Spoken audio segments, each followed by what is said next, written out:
There he is. So there he is. Shot right out on the running wide around the outside. So he's going to be a contender, a class contender. A very, very accomplished driver. No worries.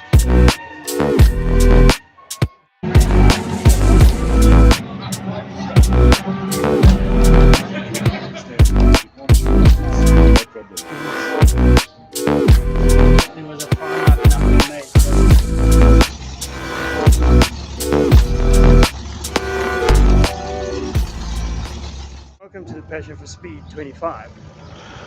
It has been, yesterday was mega busy. We only finished rebuilding the Tasman 88 on Thursday night. We took it up and down the road, load on the trailer, and here we go. So yesterday was teething problems with that. Unfortunately, so Dad has not had the happiest day there. We were at home last night working on it more.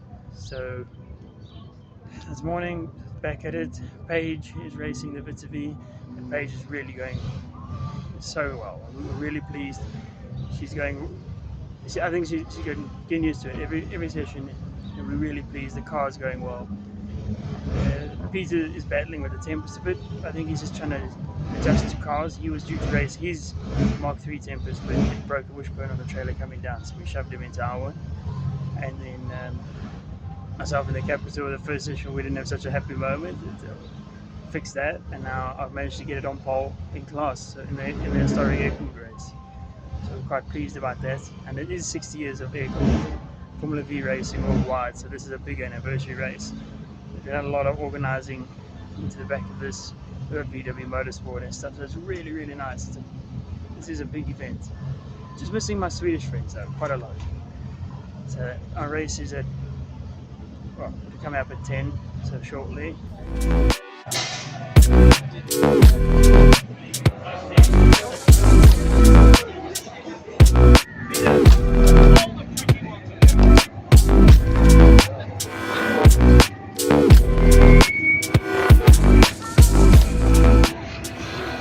Pretty cool. Over there in the blue pants is Judy Vitter, and then on the black is Paige Lindenberg and Peter, and Judy won the 1973 V Championship in this, the only first female to do so in Africa.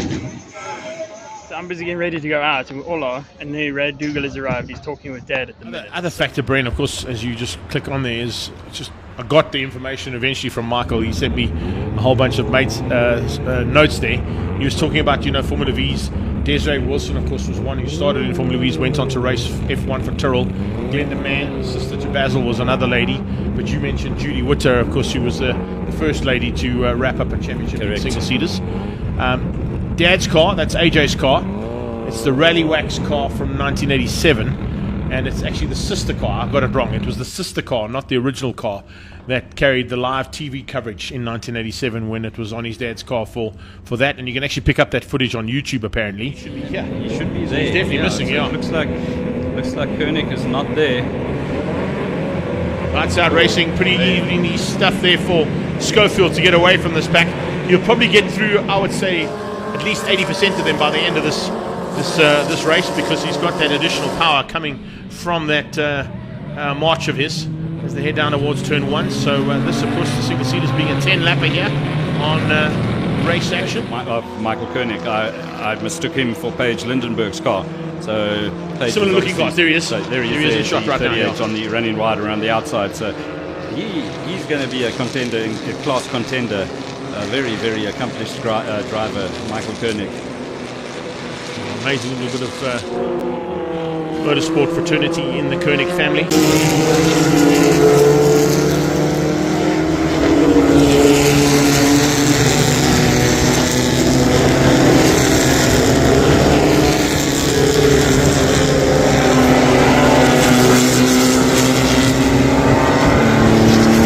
Support categories to those bigger cars, but the car out front, the March 77B, is full on.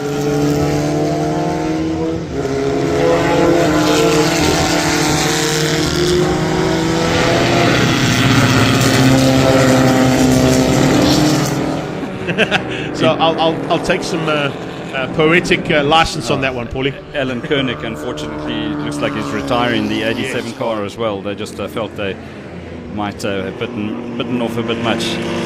Pagey about to Be lapped through and be overtaken by the leader. The old days of the golden age of motorsport is what we bring out here at Passion for Speed. Michael Kernick still going well in the 38 car. Whoa, we've got some. It's a 1965 Alva Porsche that he pilots, and unfortunately went a little bit cross tracking. He didn't have the kitty litter. The class battles hanging out there. Obviously, Ian Schofield leading Class A, Josh Dovey running in second in the 99 car, and then the Class B battle, Andrew Horn is the leader there, Ryan Budd running second, and then Mac Wendell running in the 125 car is third, and then that Class C battle you were mentioning, Dean Fenter has got the better of Paul Richardson in second, and then Steve Fenter third in Class C. And then Michael Kernick leading out Class D with Tony Beecher and then Blaine DeMalion. So battles within battles all the way down the circuit. Paige Lindenberger having a look over her shoulder once again.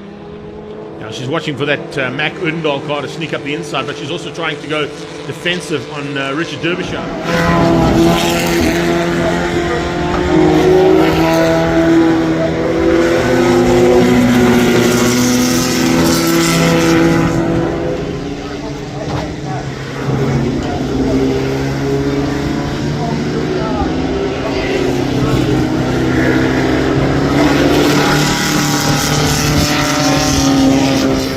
For Budd and Richardson comes on. There's Ryan Budd, not too far behind him, I think.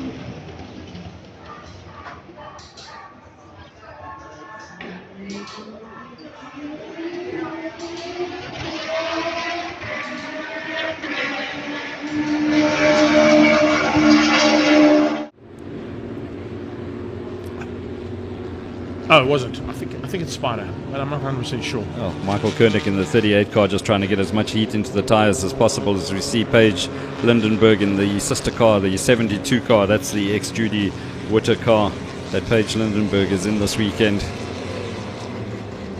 Suitably. Right person to have in the car is to have another lady in the car that won a championship, and of course a multiple champion in her own right is Paige Lindenberg in saloon cars. But a nice opportunity for her to jump into a single-seater and have a bit of fun with these boys. I always love the fact when you watch that 38 special of Michael Kernick's come round, it looks like a boat. It does. It's got like that like a hull feel to it at the front, you know? Yep. Kind of want to just drop it in some water and say, well, you can also race it on water too. There for this class. 5-second board out. What can Dean Fenter do from pole? Oh, Colin Clay with a jump start of note. My days. And someone is stuck on fourth place on the grid.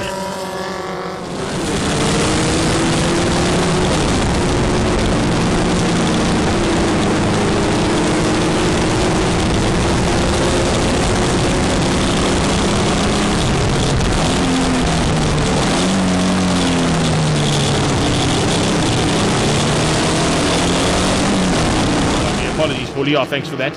I should have picked up on the arrows. Now, the arrows on the front of that car will give it away, but we only saw the rear end of it, so it looked like a red and white car. And my assumption would have been J Mark 9 Formula V out of 1980. But look at the nose.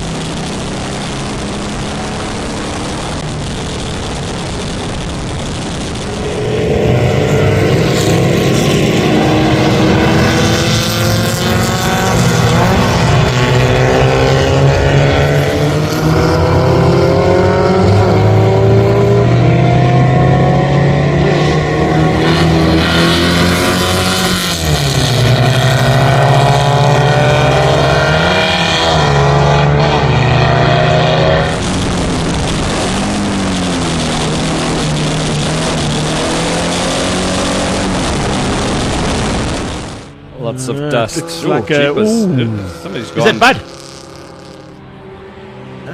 I'm not sure because I can't tell from the overalls on the helmet, but if I got another picture of the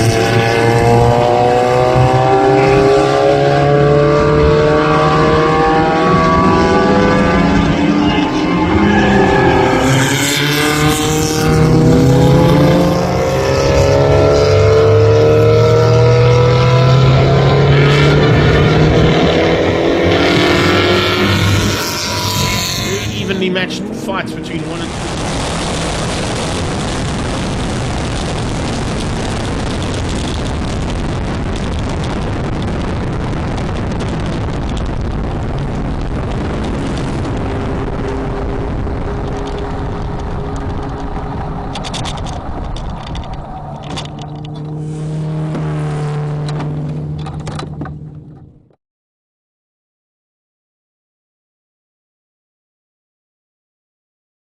Yeah, race 1 was spectacular. I managed to win with a good gap, so I was over the moon with that.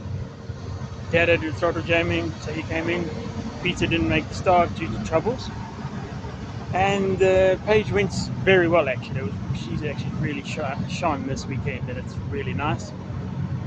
And then race 2, which we just got out of now, was a stressful one, probably more stressful than race 1, as the oil light, every right-hander started flickering on and on, staying on longer and longer. So I was having to take corners slower while in the lead, and then ended up in a big dice for the lead.